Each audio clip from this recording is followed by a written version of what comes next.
That is just very hard to say. I don't see any major change in the space specific to real estate in the next 3 to 5 years because of how much red tape, for lack of a better term. But good ways to invest. I was going to add something. What Brandon's talking about is huge because back when NFTs were exploding last cycle, 2022, 2023, the number one exchange, Coinbase, actually would pay people to learn about property. A lot of people don't know this. If you download crypto apps on your phone right now, you can make $200 before leaving here, actually in crypto. And I can show you guys how to do that. And one way how to do that was learning about property. They have a program that would teach you how to manage titles. And I used to be in the real estate space. I used to be a mortgage loan originator. I'm not in it anymore. But I do remember learning about that and being a part of it. And I think it's huge. I'm really eager to hear you talk about it more. But yeah, you can go on Coinbase and learn how to do this and get paid at the same time and receive like up to hundreds of dollars. And that's just one exchange. There's like 10 others. So just wanted to add that. Yeah. Great. Anybody else have any questions for Brandon before we move I have on? one question. Yeah. So this kind of goes to like the trends. This question is kind of going towards some of the trends, right? I was speaking at a real estate conference in the Middle East last week, and they have all these giga projects, right? And now they're talking about tokenization, right? So like, do you see that actually taking off in places like South Florida, kind of anytime soon, where you have a big property, right, where you can do a lot of things in terms of, kind of crowdfund, if you will, kind of a property, or also just tokenizing like you would kind of for a stock? Yeah, I think that's already here. It's been here, tokenizing properties, and essentially you're not tokenizing the property. It's the holding company, right? So it's really a GP, general partner, limited partner structure, from what I understand, and I think you get into the security space. So I'm not a lawyer, so I don't have the big answer for that, but I know that what I'm looking forward to is when someone creates a platform that actually automates that. Like if I own 10% of this shopping plaza through an NFT or through coins, every time the rent gets paid, expenses are taken out, and my wallet automatically gets the deposit. Like all of the investors automatically get the deposit.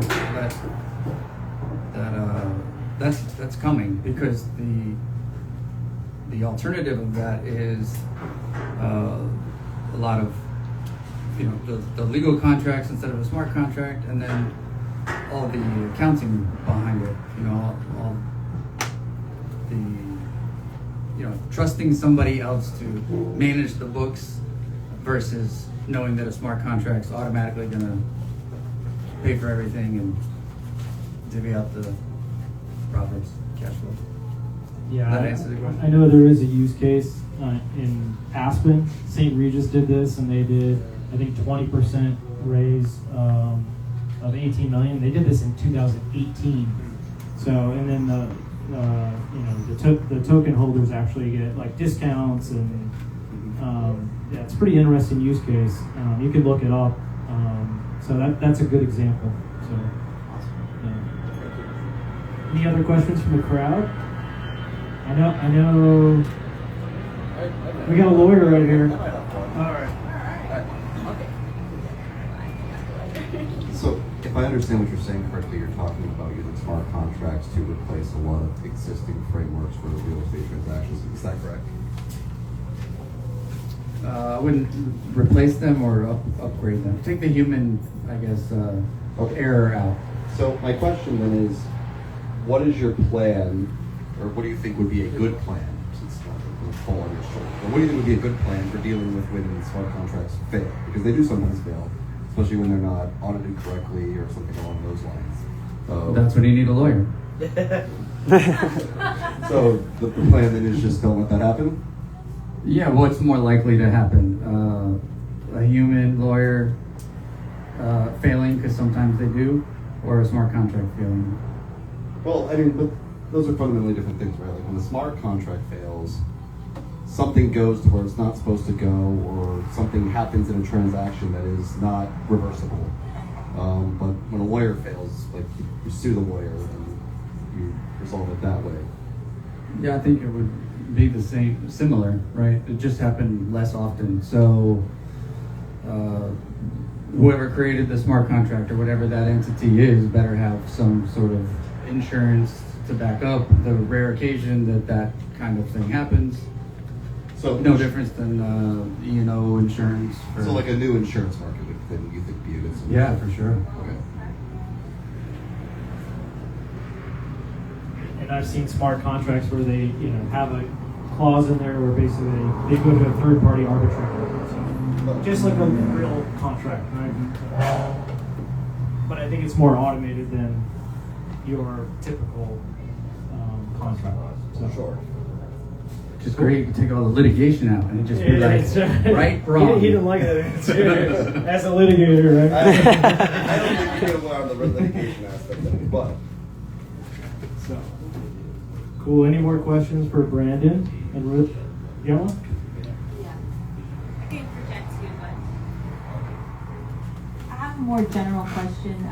In the U.S., there's so much talk, about how so many things are over-regulated. How do you see regulation in this space of crypto and real estate and just kind of the future of crypto? I know when it first started, there was that kind of, underground network and the blockchain and everything was, it really is decentralized. So in the U.S. and other first world countries, how do we see this happening? I know El Salvador is doing really cool things. There's other countries doing really cool things with this, but how do you see it with the U.S. forming and changing and growing? Specific to crypto or specific to real estate, I don't really have much to say except if we get to the point where we don't have property taxes, I think that's going to be very exciting for a lot of reasons, but to actually own the dirt that the property is under, Yep. I mean, I would add something. Yeah, so you're, sorry, go ahead. Yeah, you're absolutely right. Crypto's the wild, wild west. Right now it's crime season, actually. I've tweeted that many times. We have two major acts. One already passed. It was the Genius Act for stable coins. And then we had the Clarity Act happening, actually, being voted on right now. There's going to be two massive bills that are pushed out, that are forming into laws to add clarity to the space, because you're right, there's too much crime on chain. There's a lot of smart contracts, devs that are using the space to extract from people. It's just extract, and I see it because I see it happen in real time. Just making content on it, being paid to talk about it. I mean, you'd be surprised the offers I get to talk about certain projects when I know it's just going to be an extraction event. So the way to do that is to slowly operate it through taxes. They did a lot of stuff last year about that as well. But the biggest one right now coming out in December will be the Clarity Act. So if you look more into that, it's going to add a lot of, it's going to give clarity as to what U.S. Agencies can actually attack crypto. Because before it was the SEC. If you guys are familiar with XRP and Ripple, there's been an ongoing lawsuit. I lost a lot of money because I bought a lot of XRP. So I have to learn about it. And there was a big legal process. It took years. That lost a lot of value for a lot of XRP holders because they weren't able to clarify it properly, it being a security or not a security. So with the Clarity Act, it's going to set defined terms as to what determines what's a commodity in crypto, what is a security, and if the CFTC should handle it as well. So that's actually happening right now in real time. And this is the first year we've had this much progress towards it. And it's still crime season right now, so it's still happening. But yeah, that's what's going on right now in space. actually, Thank you. follow up if I may. Here's a question Yeah. to follow up. Yeah. So I'm not super familiar with the Clarity Act. I know quite a bit about the Genius Act, but how does the Clarity Act define a security then in the crypto space? So we have to look at what defines security, which is the Howey test, I believe, right? That's Correct. Yeah, correct, right. So when I was doing, I make videos on it, teaching people how to do it. It determines what essentially allows the price of a cryptocurrency to go up, right? Versus like stock shareholder value. And is it just a crypto asset that just functions with a use case, or is it like a stock company, right? Is it like a public listed company that is based on the owner, the people working at the company that actually raise the value of the stock? I don't know the specific, I would say, functions, I guess, to determine that, but I do know that's what they're working on passing right now to determine that. It would be the same that determined the XRP wasn't a security. That's what I could say right now. Well, read into that, and maybe if I'm back around next time, we can talk about it. Yeah. So within these acts, does it say anything about blockchain adopting more of a robust security in terms of like transactions? Because I know that's a big factor when it comes to making these big transactions, especially in real estate. Do you see any evolution of security on the blockchain?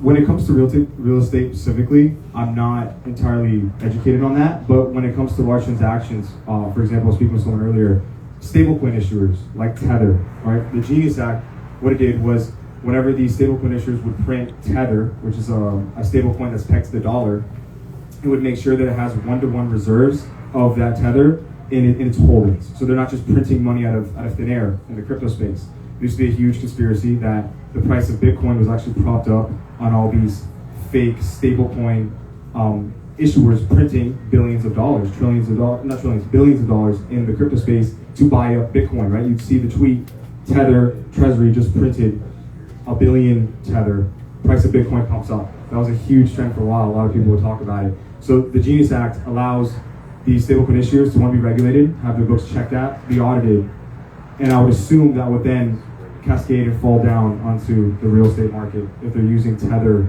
and other stablecoins to purchase NFT titles, assets, property. Yeah. Is this all done on the Ethereum blockchain, or is it multiple blockchains?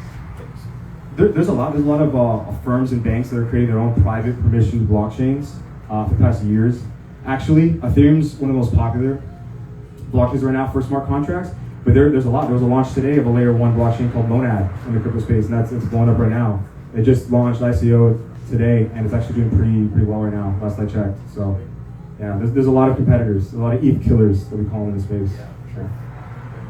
Actually, sorry, I feel like I did a lot of mic typing. I apologize for that. But to answer your question more specifically, Mike is real. oh, sorry. Because I don't know. Were you talking about like actual blockchain infrastructure security, or were you talking about like Like the actual, yeah. So, interesting, and people aren't talking about this, but the very last section of the Genius Act has a section called interoperability, which allows the federal and state regulators to work with the National Institute of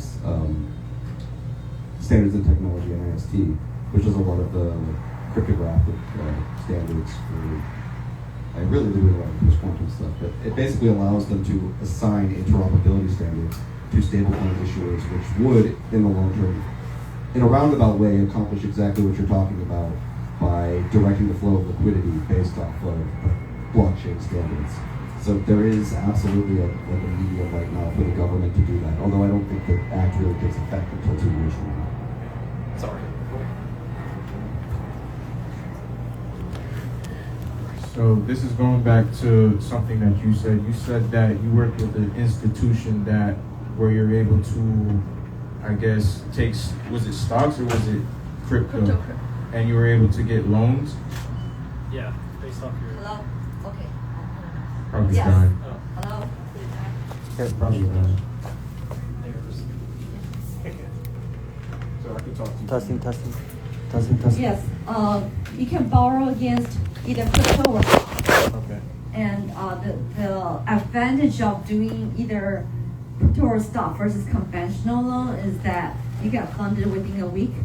Okay. And you don't have to make any monthly payment. You just pay whenever, however much you feel like paying. The interest rate just gets accumulated. Based on how much you pay? Yeah, based on how much you pay, and based on how much loan you borrow. Okay. And it's non-recourse, so it doesn't touch your other personal assets. And you can use the cash to do anything you want. And you still own your crypto or stock.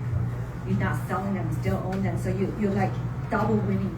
You get cash and you still have your assets. So you can make like dividends, you can still get paid off of the dividends off the stocks while the institution still holds on to the stocks. Well, if you're borrowing, there's no dividend for you.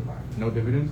If you're borrowing, but I think you're asking about another product that we offer. Is if you trade on our institutional grade platform, trade cryptocurrency, you can borrow, not borrow, you can get 4 times the line of credit with no fee and no interest and it's just forever.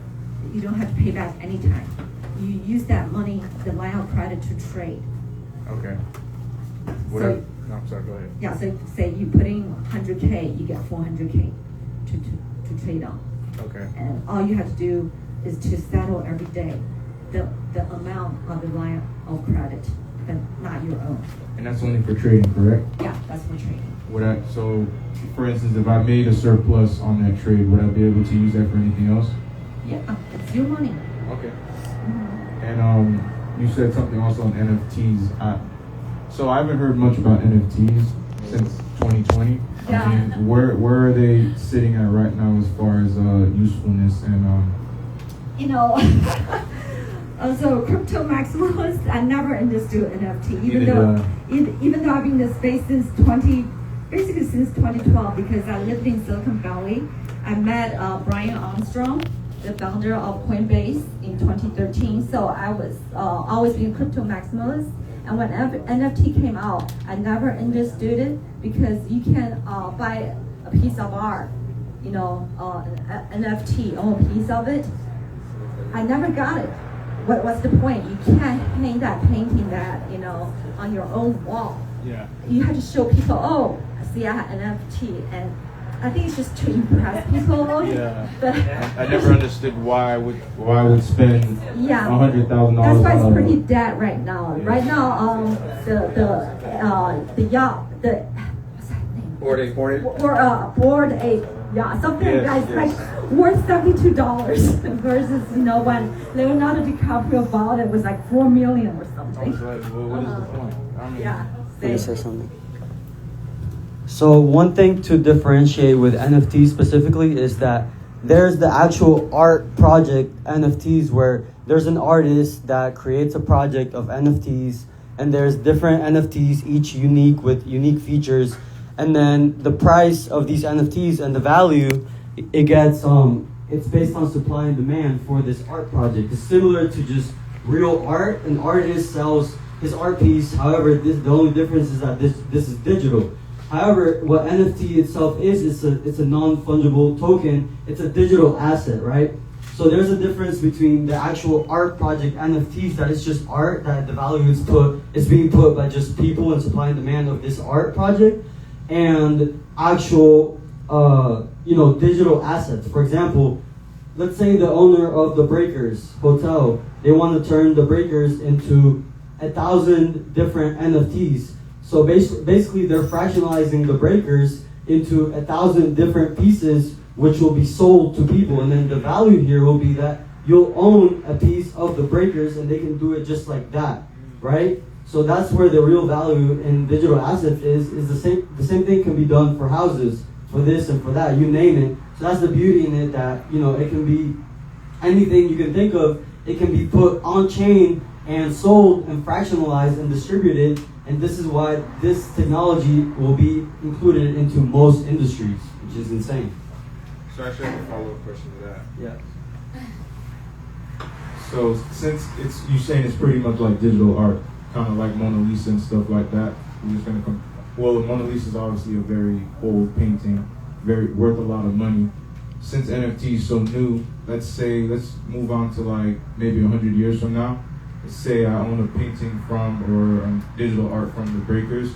Would the fact that, because now we're in the digital age, if we were to go in the future, could we per se say that art will kind of grow in value based on the age, because NFT just started? So would it be something like it would have to be held on for many years, many decades for it to kind of be worth something? Could it come back to life and be like, oh, this piece of art for 80 years, this NFT, I've had it for 80 years, so it's now worth X amount of money now?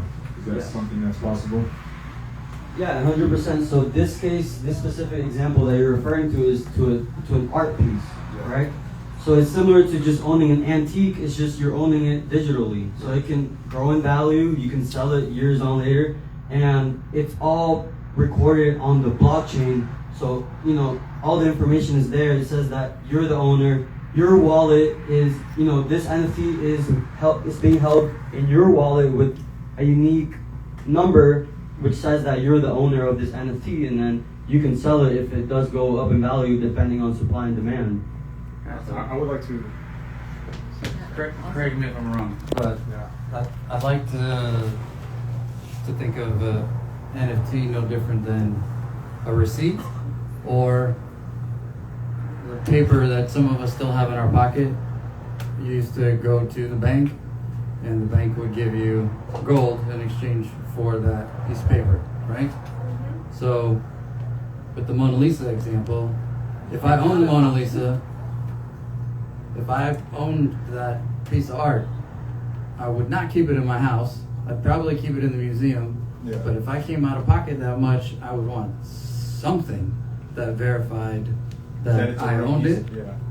And then you can just add whatever utilities you want. Like with Bored Ape, it was more of just a bros club, right? So the value was how much they added in the events and all that stuff. So we're having a conversation really about value, and the NFT is just proof of ownership. So whatever utility or value you can create, the NFT just shows proof that you have it. I think the hype of like speculating is why it's caused so much confusion. But if you just think about our money the same way, like it's that dollar isn't a dollar, but anyone knows it's not even a dollar, right? And it certainly won't get you any gold.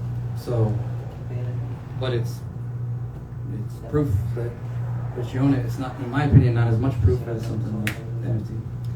You know, actually, I take it back. NFT is very useful for real estate. You don't need a deed to your house. Tell me about it. Real estate, because for instance, real estate, you can have a management company and enables fractional investment. You don't have to buy the entire property, and there's a management company behind that real estate. Say their annual return for rental income is, let's say, it's 8%, and you own a piece of it. So it makes the fractional investment easier. You can divide it up among the NFT owners. And once you sell that property, there's profit in that property, and then it gets divided among the NFT holders. So there is actually, I could see a real world utility case for real estate. I just don't understand it for the art, because you can't cut up art. That's all. Yeah. I was gonna add. So I am one of those crypto bros that have like Bored Apes and stuff, and I still kind of hold them. I've lost a lot of money in NFTs, and I think Brennan and here, Dr. Ann, they bring up good points. There's a difference. I don't know if we'll ever go back to the hype that we had last cycle, where we had the Bored Ape Yacht Club. I think a lot of that was tied to the metaverse. Right, a lot of companies like Facebook rebranding to Meta, and with the big hype, kind of like AI is today, that we're going to use these NFTs in the metaverse, not necessarily a real world, like physical use case. I do believe in the use case of NFTs, like you're talking about, for the real estate transactions, the fractionalization of pieces of art as well. They would divide it up into 100 different pieces. Everyone owns a piece. Like you're saying, it's a lot easier to manage payments. Mm-hmm. But when it comes to just the artistic part of it, I used to be behind a lot of projects. I used to advise, I used to promote a lot of NFT projects. If you go on my page, all of them are worth almost zero now. The floor price is zero. Things died. The Bored Ape I have, is even worth like $4,000 or $6,000 now, and I've spent close to 100K in that space in the metaverse and the things. I do want it to go back. I would love for the trend to move that. Right now, it's AI, meme coins. That it's become an easier, cheaper way to transact in space. NFTs are also a lot more expensive, depending on what chain. Back then it was Ethereum. Ethereum's blockchain has gas fees, so that greatly impacted the NFT space, also known as the gas wars back then. You couldn't mint certain NFTs without paying thousands of dollars in gas. That's something I had to learn the hard way, or you lose that money. It was a very, the space was very robust, and it's changed a lot more today with more scalable blockchains. And now they're making the real world use cases like real estate a lot more achievable with very little fees. That's the point of crypto, to move forward in a cheaper, decentralized nature. Just wanted to add that. I don't understand a whole lot of art that people value, right? So just adding the digital side to it doesn't really change anything, right? Art is in the eye of the beholder. All that I crazy. think it goes back to that ownership piece, though, and that security around that, because the art market really changed with NFTs and Bitcoins. I have a few friends that got into that, like only a few years ago, and You know, I don't know how good that and those investments are right now, but they're still going. And I think I come from the art world too, and also architecture, and there's a lot of, you know, value in making versions to art pieces. And so before, where we had the benefactor of art creating one singular piece with NFTs and meme coins and all these things is being established on the decentralized networks, now you have multiple versions of art, and you have artists kind of creating these batches and groups of works, and it kind of expands the art market in this new way. So I kind of am like you, I hope it comes back in a sense, and I do have some friends that are more like underground working on that, and it seems like they are these like crazy artists that are figuring out these systems and trying to bring it back. But I think there's a lot of use for it in the future, because the art market is still doing some weird things and crazy, just like the economy. So I hope that it comes back. I do have a question. How do we see, and coming from the architecture space with real estate and everything, there's a lot of unused tax incentives and benefits for doing historic preservation. Do we see anything coming out like that with crypto? So when you're using crypto for real estate or assets and investments, are there any tax benefits or credits that can be used with it? I don't know if that's even a concept, but I think you follow the money, right? So who would benefit from doing that, yeah. from doing that? I mean, the city would benefit to bring another currency, you know, where there maybe wasn't enough money, but people with the cryptocurrency came in and funded those projects. But I mean, this is just my simplistic thinking. If you follow the money, if there's not a big benefit to the state, the county, the palms that get greased with it being, not so transparent and decentralized. That's why I feel like it's gonna take a while to get that, that adoption in that space, because there's too much control. So I have a question for Evan, actually. I think one of the reasons why NFTs blew up so much and why they've been so impactful is the fact that they bring together communities. That's kind of what it's all been about. Like, for example, the Bored Ape Yacht Club, it's like if you own this NFT, then you're part of this exclusive community, right? And that's kind of how Bitcoin started too. It all started as this whole like community of different people that were in Bitcoin. So like if you were in Bitcoin, then you were part of this community and you belonged, right? So Evan, how important is our communities tied to these projects and whatnot? Well, back when NFTs were the trending, the meta, the hype, all the top projects were all community-based projects. Just like you were saying, Bored Ape Yacht Club, Munich Yacht Club, Penguins, Pengu Coin, right? A lot of these communities have branched off into meme coins today. Like, so the penguins, the popular little pudgy penguins, they have the Pengu coin that was at $4 billion market cap this past summer that made a lot of people a lot of money. And you actually got airdropped a substantial sum of the Pengu coin just from owning the NFT, the pudgy penguin. So the community is huge. Crypto is all communities, it's especially when you're trading the hype attention part of it. Just aside from I would say the real world use case, more my world, when it comes to the meme economy, hype, attention, that is all community driven. I mean, most of these meme coins that drove up in billions of dollars market cap were just a group of people that had the same motivation behind a certain coin. And it's funny stuff, a squirrel dying, right? A squirrel literally dying, getting on the news, resulted in a coin going to $2 billion market cap.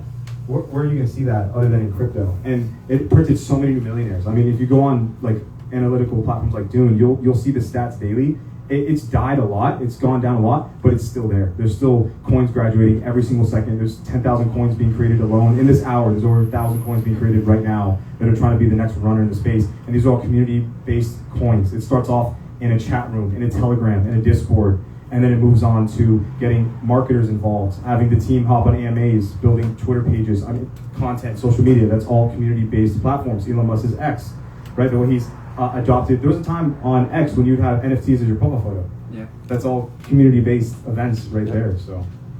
Awesome. Yeah. Good question.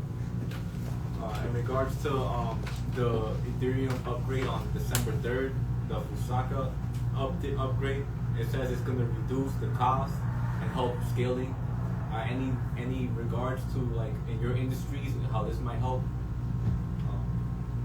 buy the rumor, sell the news.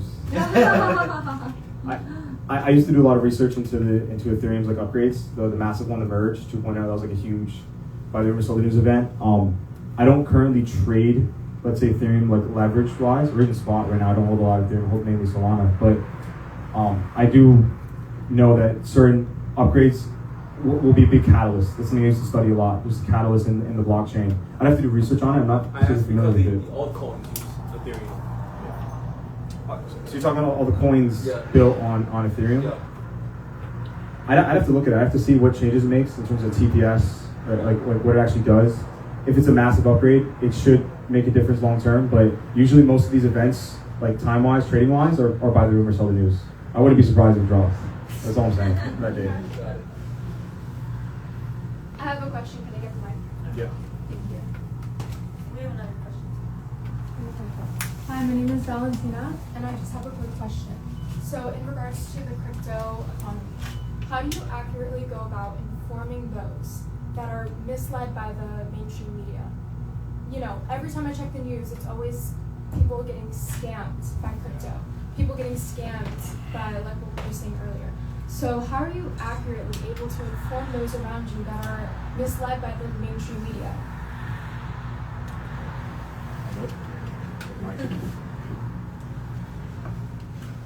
Yeah, I think that's a really important question. I am tasked in the space with educating others. And she's right, there's a lot of scams happening daily. It's a new space. A lot of people don't understand how to manage wallets, how to buy crypto on exchanges, and because they don't know how to have these checks in place, or they frankly don't understand, it seems like a whole other language to them, they can get a call from Google or Coinbase support and lose millions, and it's happened actually every single year. Now luckily, as the crypto space grows, we call these on-chain sleuths that are working, and they have real companies with real data that's actually going ahead and monitoring all these, and they're being able to stop it at a decentralized level now, which is kind of scary, because a lot of OG crypto people will actually say that they shouldn't be able to come in and freeze certain assets, right? That stops the whole ethos behind crypto. But personally, for me, I do my research. That's what I do. Do your own research, right? Don't trust, verify. This is just from what I do. But you don't need to. But I've read almost every Bitcoin book there is. I've been able to study just the way it's formed from the beginning. Even though I was not there at that time, I've been able to do my research behind it and then see these things happen to other people. And then what I do is I share my experiences, and then I go ahead and teach others on how to do it. And I've been pretty good so far. Teach them? So I make content. That's what it's all. I make content. Content's king for me. TikTok, YouTube, one-on-ones. I've pretty much done almost every model you could think of. Private, public, at schools. I actually started the crypto club at a few universities here in South Florida, Nova Southeastern University. Done a few crypto initiatives, getting people involved in university coins, educating people in the space. Right, I've been blessed to have a lot of projects reach out to me to talk about their project, and so it's my job to accurately look at the project, make sure it's not a scam, right? Make sure it's not that. And it's funny, I've been paid for a lot of crazy stuff before, and it's hard. It's hard saying no sometimes, but that's the role you have, or else your reputation is on the line, especially in crypto. That'll be the last question. And it's already on the line every day. Just some trades, but personally, that's what I do. I like to do my own research. I'm a faith-based entrepreneur as well, so I do write as well. But, yeah. So, have you heard of how many of you have heard of Pump Fund? Okay, that's good. So there's a lot of rug pulls on Pump Fund. So there are two variables you need to look at.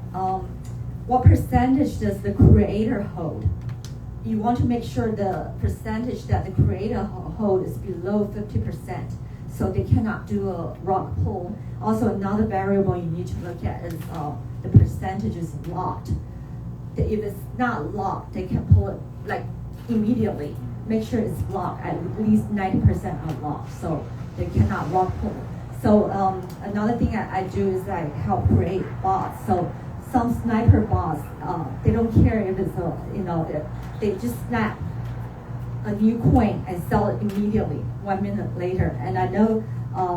Just saw an article yesterday. Some guy invested $72 and now he owns 11 million because he has a sniper bot that just go in, buy a new coin and sell it immediately. Mm-hmm. All right, guys. Well, let's wrap it up. Yeah. It's gonna get a couple more questions. One more You have question. something to say? I was just gonna say what she's talking about is what I do daily. Oh, you have in a the question? Bitcoin space, she's right. You Yeah, look I have at a question. I how want much to be the last the question. debt Oh, okay, owns, okay. and Oh, whether the coin no is- worries. You can keep going. You can keep going. You Sorry. misunderstand something. Real quick. She's right. You want to look at how much of a coin is bundled. You look at all the things. That's what I teach. I make videos on. I teach people like, okay, did Dev sell? How much of the coin is bundled? Okay, if it's bundled, right, what wallets are controlling it? That's just a few of the things I do on a daily basis in the meme coin space. Because she is right. The majority of the coins do end up going to zero. Actually, other than Bitcoin, every coin trends to zero other than Bitcoin. Thank you. Someone had a question? Yeah, I had a question. What are your thoughts, particularly with Evan, about Hedera and cash graph technology that's coming? Like, let's say it's not really technically on the chain, more of a consensus, more of like asymmetric type of parallel consensus. What are your thoughts about that? If that's the future beyond blockchain? My understanding of Hedera Yeah. is that it has the fastest settlement so far, compared to Ethereum or Bitcoin. It's the fastest, but it's not open API, so there's limitation. That's I can speak a little bit on Hedera. So I really love Hedera. I've done a lot of research, and I actually own like 4 Hedera NFTs. And it's the beauty of Hedera is that it's super cheap to transact on. They have really big players backing the Hedera ecosystem, such as Google, Dell, IBM. Like, they have really big players behind them. The creator of Hedera, Lehman Freud, I think, he's like this genius scientist, and they just have an amazing team. So the actual Hedera ecosystem, like I said, is super cheap to transact on. It's super fast and efficient. So I think Hedera will definitely be, you'll be seeing Hedera in many different ecosystems and many different industries and businesses. The use cases that it has are incredible, in my opinion. I think they have, you name it. They can track things at a very micro level. So I think I really love Hedera, and I've been doing my research on it for a little while, and I think that's one of my favorite, chains for sure. Did they pay you to say that? No, they didn't. It's funny because I actually reached out to them to see if they would have a rep here, but that was like a long shot, but it was worth the try. Yeah. Yeah. I'm just curious what everyone here, how many people are working on some sort of utility? Like, seriously, like you do this as a full or even part-time business, or you're using the technology for your business versus to make money, like as an investment asset? Just curious. So who has it in their portfolio more so and is asking these questions from is this a safe asset or not? Show of hands of who's more. Just a few? So then everyone else is like building a project or using crypto to build something that they own. Yeah? That's the camp I'm in. All right, cool. Well, I'll just repeat the typical like stock advice, right? If you're buying on speculation, you're gambling. So just keep a smaller percentage in with all these things.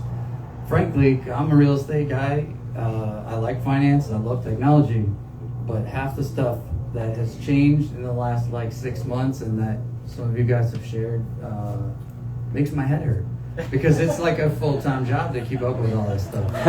So I just want to make sure you prioritize your information.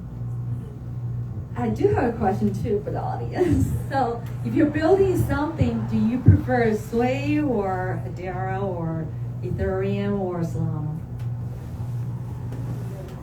So I really like the fact that Hedera is super cheap to actually transact on. Like, if you've actually downloaded a Hedera, wallet, right? A decentralized wallet.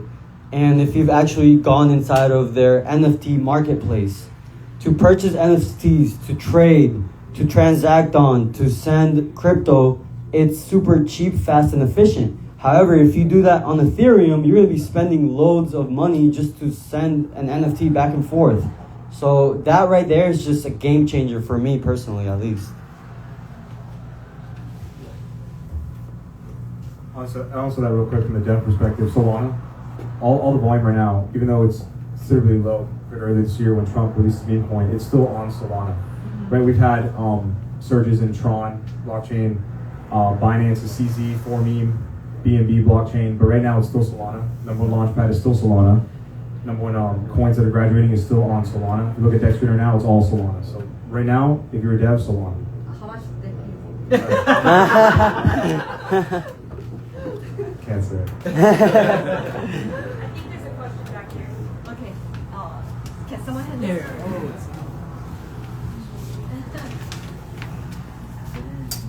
Good question. Well, the rug pull question was addressed. That was my first question. Thank you. Second question. Did anyone address the fact that governments potentially could see crypto as a threat because of that them debasing their currency and the monetary value of each currency and replacing their functional currencies? I can say something So- towards that. I got mine already owns a bunch. Yeah. Well, it's being a threat to the Fed.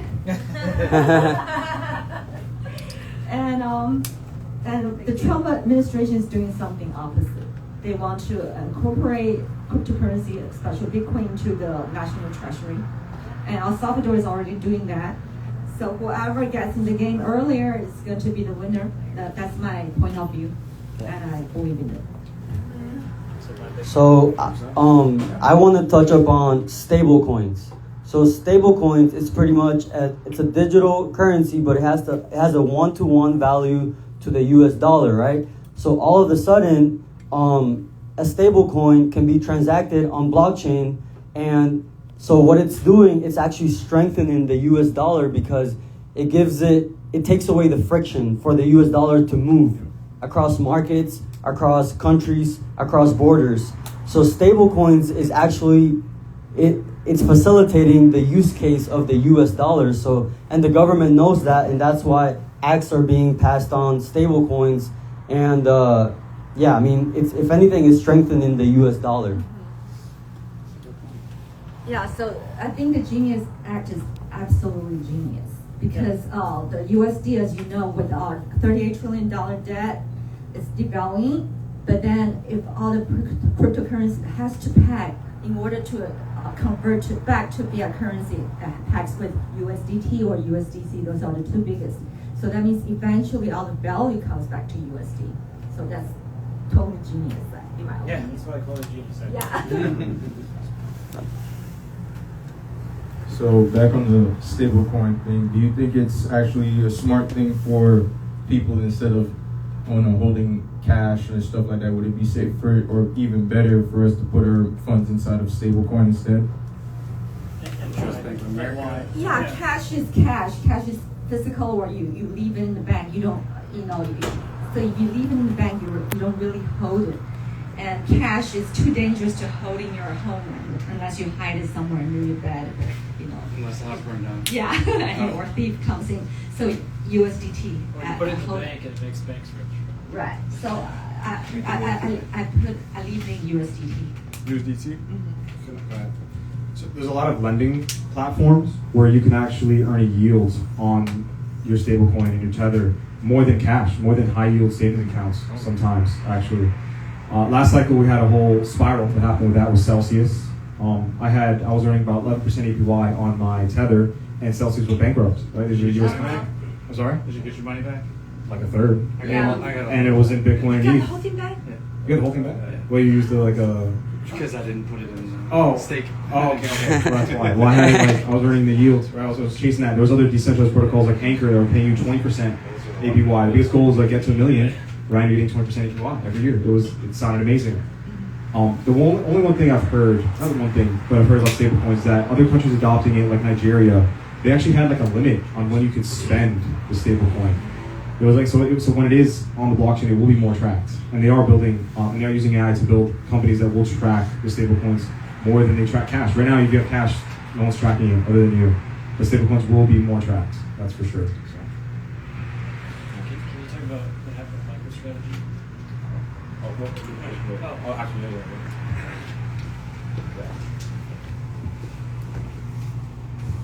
just one more question on tracking. So we know the U.S. government likes to track money coming in, going out. You have to pay your fair share of tax. So as far as tracking and the coins and all the transactions going on the ledgers, how is all of that being tracked and reported? I lost my ledger in a boating accident. Yeah. You don't have I don't have It's not attached to your identity. Yeah. All my profits. Okay, tracking. Well, the government is trying their best to track, but it's really hard to track. Like, I think everybody knows about the October 10th incident, right? Someone collapsed the entire market, and everybody is trying to track who is the culprit that collapsed the market. But you can track the wallet address, but you can't track who owns that wallet address, the owner of the wallet address. It's just very difficult to track. That's why, the U.S. government, the SEC, the Fed, everybody try to stop and try to prevent, trying to kill cryptocurrency because it's so decentralized. It's very hard to track. And Just trying to buy time for them to do the corruption faster right. and they're ahead of it. Yeah. So they cannot, carry out They're their bigger. scheme Yeah. because we own our own keys, and it is difficult to track. In regards to data centers, what is your feedback on data centers for the crypto? Let's say like the next couple of years, you think it's gonna like hyper accelerate everything? The data center. AI. Like for like AI, because it's gonna the industry of AI and the whole mining thing with the data centers as well to be mixed in. Like I'm guessing some. I'm just thinking out loud. The data centers will be used for mining or AI specifically from these powerful data centers that are companies spending billions on, are going to be involving crypto for the to be the first of whatever innovation they're trying to do. A lot of them are already doing that. Okay. They're already doing mining, and right now there's a race that you probably heard the quantum computer is the threat, to the blockchain. So there's a race, like how you're going to prevent quantum computer from hacking into decoding, debunking the code of blockchain. So people are racing, to build another technology, to build another layer, to wrap another layer around it or something. So, AI is heavily involved in that space. Can I add something here? Yeah. Because I'm something involved in the space. So I have 2 AI companies, right? And so the trend, a lot of my investors are actually massively investing in the data centers because the computational power is actually through the roof, right? You need a lot of computational power, but what this really does is it means you need a lot of power and electricity, right? So you can already see that BlackRock is not only, they started investing in data centers, and they're saying, you know what, let's buy up the utility companies. So that's also going to force the hand when you talk about things like nuclear power. So yeah, it's absolutely coming. It's coming at a breakneck speed, and there's going to be more and more of this, right? So power and data center is huge. So Nothing different. Energy crisis. Since the 70s? it's not investment advice, but Yeah. do it. Yeah. Yeah. Yeah, I'd actually like to go back to quantum computing if we could. So, just for everyone in the room, I don't know if everyone's familiar, but quantum computers will have the ability at some point in the future, we don't know when, to decrypt most public keys into their private keys. How, one, are the 3 of you handling that risk?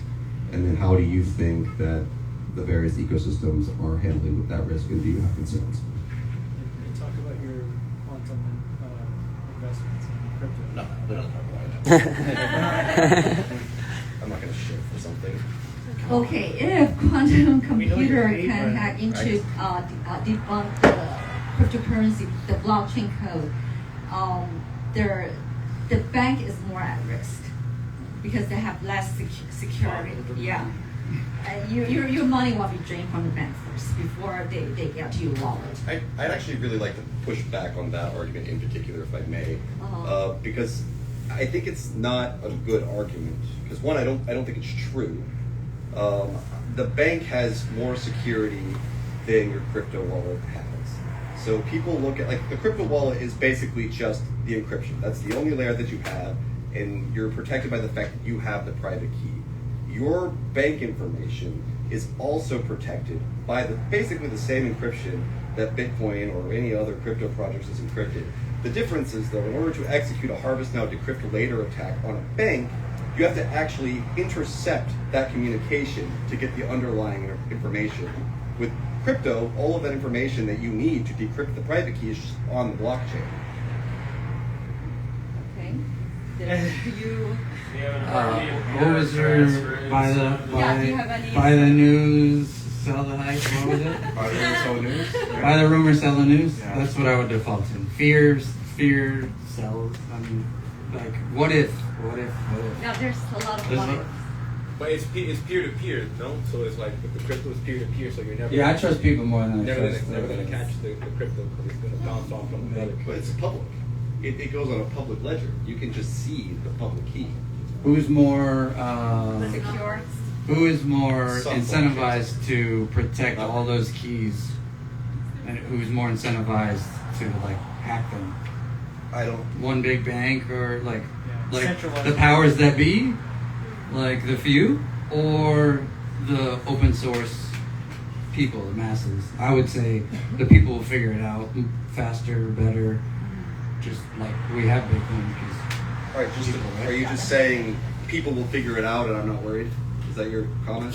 No, literally. Where do you put your faith? Do you put your faith in the people? Well, my question Decentralized. wasn't, my question wasn't where do I put my faith. My question was, what are people doing right now and how are you handling this risk? Yeah, I trust. Yeah, like I answered earlier, the other question, there is a race, and there are different companies already, different startups trying to resolve that issue from different angle. You put another layer, you put more code, you can add more codes to it, you wrap something around it. There are different technology, different angles you can approach, address that issue. Is that what you're doing? And I have Fair worked enough. with banks, and they're not as secure as you think they are. Yeah. Right, but But yeah, I I'm mean, not saying. I'm not saying. What he's saying is like, how are we going to handle the quantum encryption problem? And it's going to be a problem at some point. We just don't know. Yeah, but a lot of Yeah. startups are already addressing that issue a lot of them. Could you talk about those startups?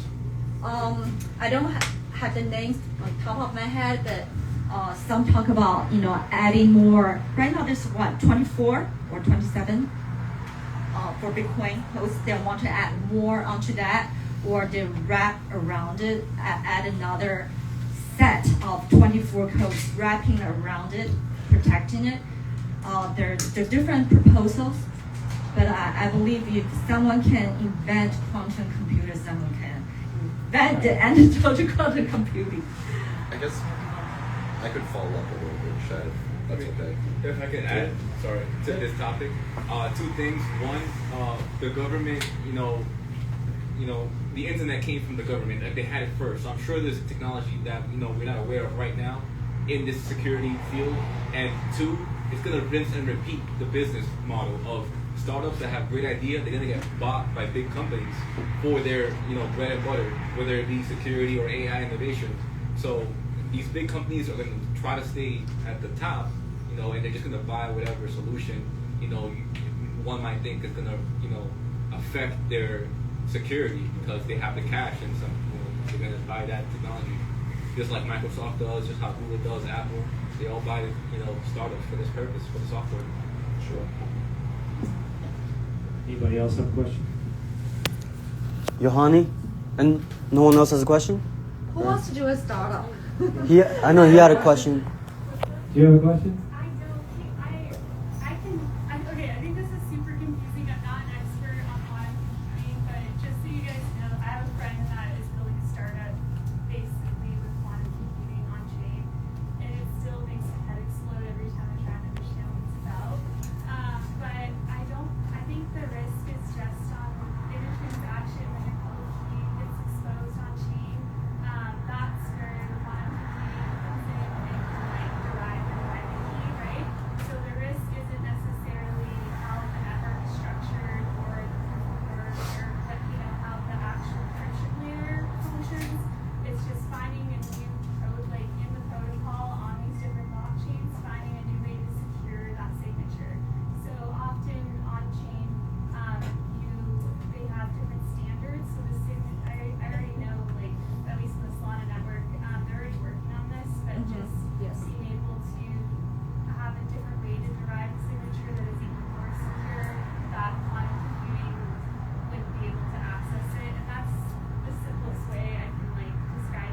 pretty dang good. It's not the entire network exploding because of quantum computing, and we no longer have these ways of transacting on a peer-to-peer network. Like DeFi is still there, network's still there. It's just that extra signature on the security layer and the algorithm. So I know what you're talking about. So Solana and Sui, they both use the Edwards curve as their cryptographic primitive. So most blockchains use the elliptic curve, and they use the Edwards curve.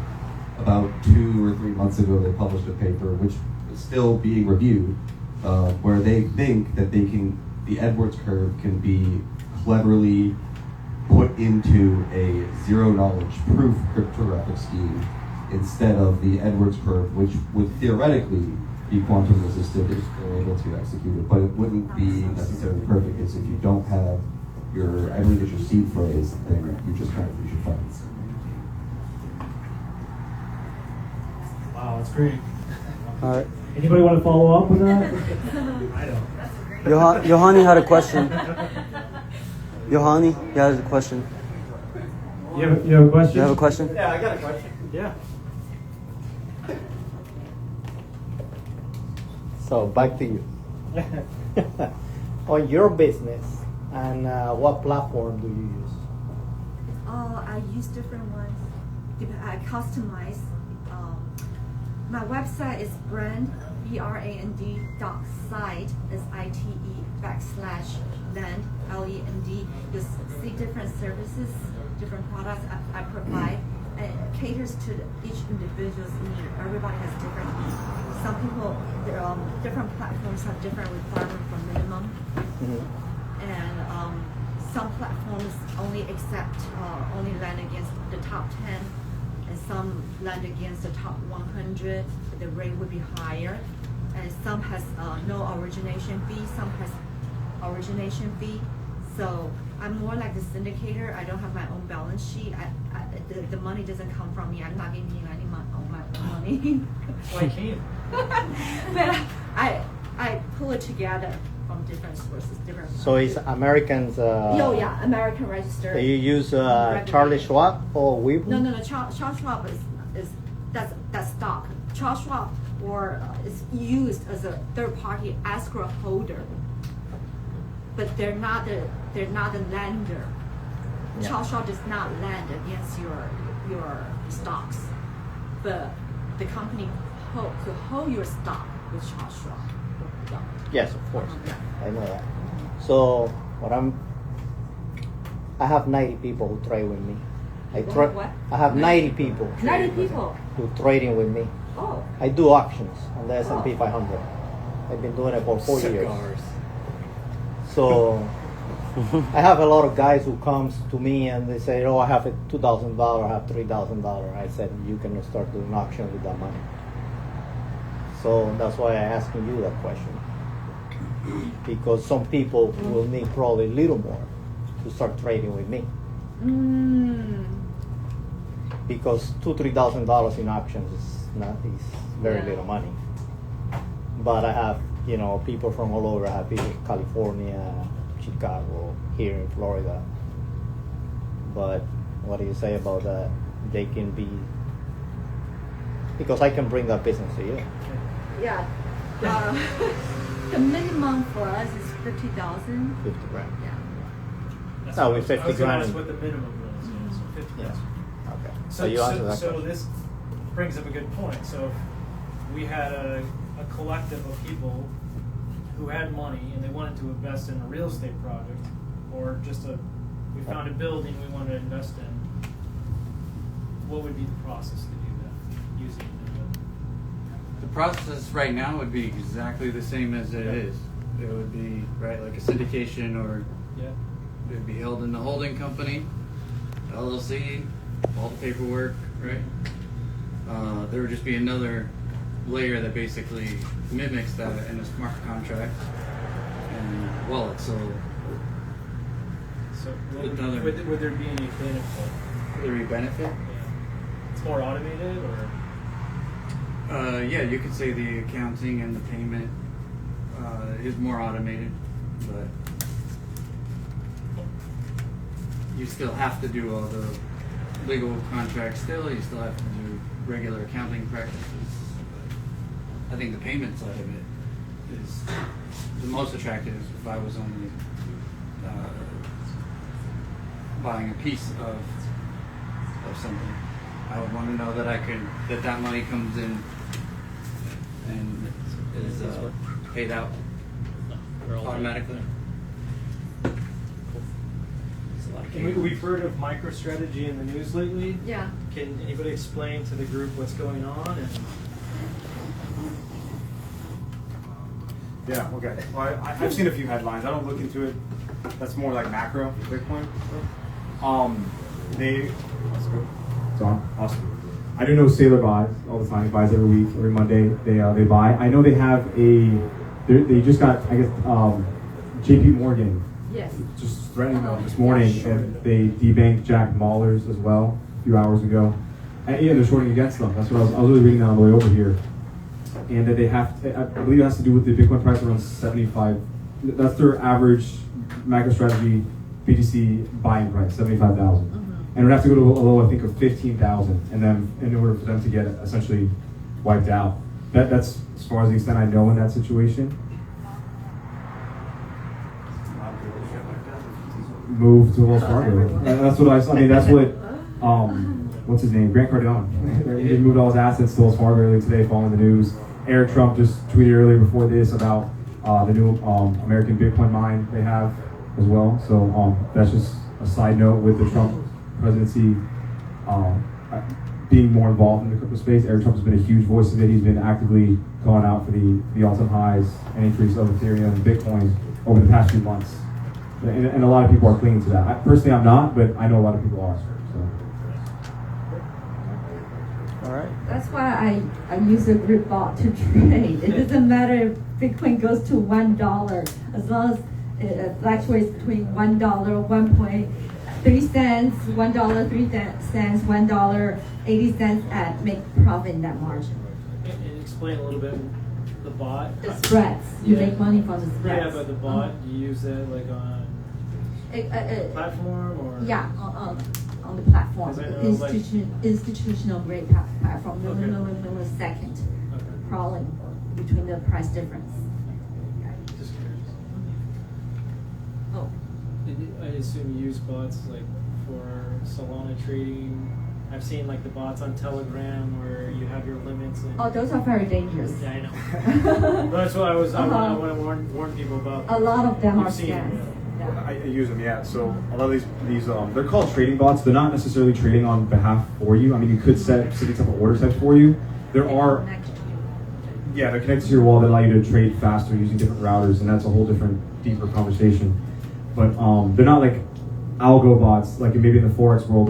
You just set it to the side and they trade for you. These bots allow you to essentially make faster trades, different order types versus the conventional Phantom wallet, Coinbase wallet. Essentially gives you an edge compared to other traders in this space. Trading is all about having an edge. My edge in the space is that I make content. I have teams reach out to me. I'm fully honest with it. I take advantage of my edge. I know when a coin's about exploded marketing. Okay, I'm gonna put a lot of money. Oh, they're paying me to live stream about a coin. Okay, I know there's gonna be a big push coming. I'm gonna use my edge. I do use trading bots for my edge. I actually created a YouTube video. It's about an hour long, and I'm just teaching how to use Axiom Pro. It's one of the top meme coin trading bots in the space. There's also a new one launched or just acquired by Pump.Fun the past 2 weeks, Padre. I believe they changed the name now though. But yeah, those are the top two I would say trading bots you want to use. One benefit is if you use them, you get cash back on every trade, referral fees. It's also another way to essentially make a decent earning in the crypto space. Any other questions? Cool. Let's see. For someone that is starting like on crypto NFTs on all these, how secure on long term would you say it is these like common apps that you can download or search like Acorns, Swaps, or Robinhood Wallet? I can stop. So you were asking what are like apps similar to those in the crypto space? Like how safe do you think they will be on long term?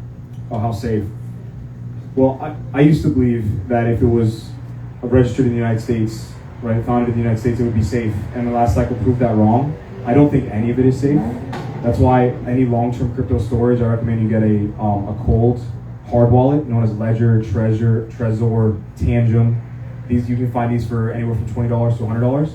Anything long term, anything that you trade short term, that you're potentially swing trading, day trading from month to month, you can keep that on exchanges, right? Or if you're using them for certain DeFi use cases, you can use them. But anything long term that you plan just to hold and just not touch it, like Bitcoin and maybe some alts like HBAR, XLM, Cardano, I would definitely put that on a ledger. I would not trust exchanges. Exchanges get hacked all the time. This year we've had massive exchange hacks. Security problems that they were talking about earlier were literally happening earlier this year, and crypto's been around for almost 2 decades now. So I do not trust any exchange or any app whatsoever. Yeah. Cool. Any other questions? Over here. So this is a question for you. So when you're tracking a coin like prior to a big push, like a big push of volatility, a big push of volume, like what does that process look like in terms of like getting in and then getting out as fast as possible? Yeah, we're all here to make money. I know at the end of the day, like the founders, if they are doxed, meaning they show themselves, they do have some incentive to want to build out the network. But in terms of what I do personally with the meme coin space, I'm here to make money. So I'm looking at the trends. I'm looking at something we call alpha play, beta plays. I'm looking at who's involved. I'm looking at who's the developer. I'm just going down a list of literally, like, it changes from year to year. Last year when I was investing in altcoins, the trend was different. ICOs, right? We had, you guys remember Dogecoin? You guys remember Dogecoin, Elon Musk? Last cycle we had the whole BNB run. Meme coins were on Solana. It was majority of the volume was on BNB. So you'd see CyberDoge, Elongate, what else? I was actually the founder of CyberDoge, one coin. And I literally was like, okay, look at the top 10 coins back then on, I believe it was CoinGecko or whatever we were using back then. And I'm like, okay, I'm literally just gonna recreate everything they have, same tokenomics, same structure, same everything on docs. But instead of the Doge, I wanna put half Terminator face.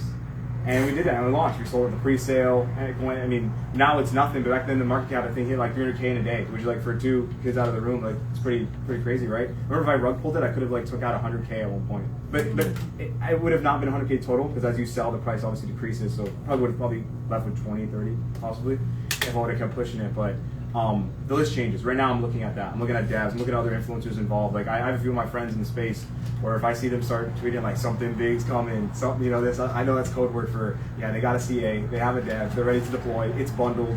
Let me give me the CA, give me the early CA. How are they bundling? Like, how can I get involved in this? That's my edge in it.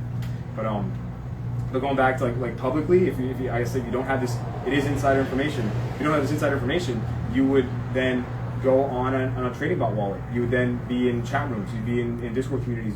People would be it'd be FNFs, right? Friends and family, groups of people literally looking at coins together. This is the trendy community right now. This is literally how it is. They look at coins together. They're trading together, and then they're saying, okay, this big trader got in. Okay, smart move is moving here. These whale traders getting in here. They're literally looking at on-chain data, not necessarily technicals. Chart data doesn't really matter in the beginning stages of a coin. It's the same trend. Like it pumps, dumps, and then you usually see what kind of happens. It's not really technically focused until it reaches a certain market cap, but hype, attention, people involved. That's like the current thing I'm looking at right now. Devs, previous coins they've created. Like, are you guys familiar with the meme Chill Guy or the Chill or the Chill? Yeah. There's a whole bunch of derivatives like Chill Girl, right? Habibi Guy. There's so many of them, and the dev himself would actually create all of these. So people would just assume, okay, since his alpha play did really good, I'm gonna invest in his derivatives. They wouldn't do as big as as much as the main ones, but they would still get some type of traction. And people were scalping those all day, putting in a couple sold, coming out 10, 12. Literally, that's how it is. Yeah. Can you talk about pre-sale? You mentioned that. So, what's that process? What's the benefits? So a pre-sale is a way for developers to essentially raise funds of a coin before the public sale of a coin goes live. It's so they can either raise funds for marketing or whatever they want to do, whatever's in the tokenomic, I would say, details of that coin. It's not necessarily used anymore unless it's like a really, really big project. I haven't seen it used for a while, even in celebrity meme coins or just any large runners today. Most of the time they just bundle the coins. But it was a way back then last cycle for you to raise enough funds to then launch the smart contract out and have a bunch of retail buyers buy it. As a creator, you can take the portion of the pre-sale and do whatever you want with it. They used to use platforms for it, and they used to just be tweets saying, "Hey guys, send 30 BNB to this wallet and we're gonna airdrop, we're gonna figure it out. And you literally just had to trust them. And a lot of them were drugs and scams, and a lot of them worked out. I would do it. Think about it in crypto is you only gotta hit 1 or 2 of these out of like 10, and it pays off all the ones you lost. Especially if you're like allocating your crypto the right way. So yeah. All right. So I just have one final question, or not question. I just want each one of you to give the audience something to take away from this that they can use or research or enhance their crypto knowledge. I think you already have. Just one simple thing. I could add something. So I'm part of the I'm part of the younger generation. So for me, I like to say that what's giving me the most opportunities in crypto is content. So if you ever do get interested in trading, or you find yourself spending hours of your day in this space, it would make a lot of sense to make a Twitter account, an X account that's crypto focused. It would make a lot of sense to engage in these communities, be a part of it, whether it be from the developer side. A lot of people think crypto is just trading. That's just one sliver of it. There's artists, there's music. We've already seen the different trends. I think being a creator in the space will yield you more opportunities and money, of course, than just simply trading it by yourself. A lot of these things are group founded. It's a lot of marketing. A lot of marketing, but if you're familiar with the words cabal, right? The cabal are people that know each other. They make content together. They literally reach out to each other, Twitter DMs. You'd be surprised like what's going on in these Telegram group chats. So I would influencers. They're all trying to travel together, go to these events together, and yeah, like I just had some people like hey, we rock with you. Here, just talk about the coin, get this. Here's an early CA, and that's potentially tens of thousands of dollars. Well, in my experience, it is, but for anybody, that's potentially tens of thousands of dollars just for making content in space, just educating people and being part of it. So if you're gonna be part of it, try and make content, try and be a producer and not just a consumer. This is all. It's off, so you just have to speak really loud. Yeah. Oh, really? Okay. Okay, so my take is that if you have enough money, you just buy some cryptocurrency like Bitcoin and just hold and never look at it again until you need the money. But if you don't have that much money and you want to profit from investing in cryptocurrency, and regardless of market condition, you just trade. Dollar cost average, is that what you mean? Or you mean day trade? Day Day trade or like dollar cost average? Minute trade. Minute Second trade. trade. Not day trade. It's like day trade. Not day trade. Yeah. Repeat the question? Takeaway. Takeaway. One takeaway. Invest in And your pretend this works. company. I mean, yeah, just follow history. I can imagine what the stock market was when stocks first came out. It's just, if you're doing this to make money, like it better be your job, right? To add value, create content. Otherwise, set it, forget it, put it in either Bitcoin or even a stable coin. No, Probably stable more coin doesn't more go stable than anywhere. the dollar. I don't know. Safer than the dollar, even though it's attached to it. No, I would say buy real estate, but I like that. Bitcoin is also, proven to do better over the last 20 years than real estate. But there's the tax advantages and utility of real estate. So Let's give it up for